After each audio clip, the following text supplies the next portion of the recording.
18h30, je me trouve à la folie. Je vois hommes, femmes et enfants partir en masse, comme si toutes les baraques s'embrasaient. Cependant, les femmes sortent du bidonville sans affolement, les unes derrière les autres d'un pas résolu. Les regards sont impressionnants. On y discerne l'appréhension. Je croise homme bon, abandonné à la folie avec les siens au grand complet.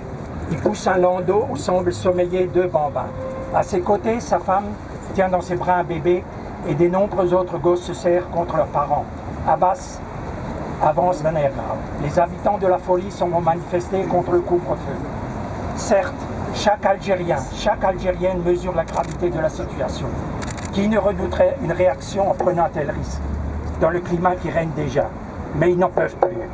Le bidonville continue à déverser ses habitants. Des Algériens canalisent toute cette population en marche.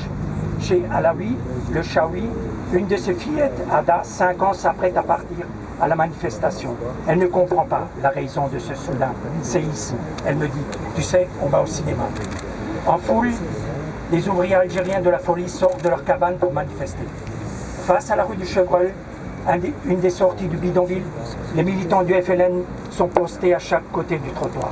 Les hommes passent devant cette aide de responsables qui les fouillent. Un par un, vérifiant qu'aucun d'eux n'emporte un quelconque objet risquant de blesser un Français. Consigne stricte à toute la communauté, manifestation impérativement pacifique. Les directives de la Fédération de France du FLN sont très autoritaires, me confie Mohamed.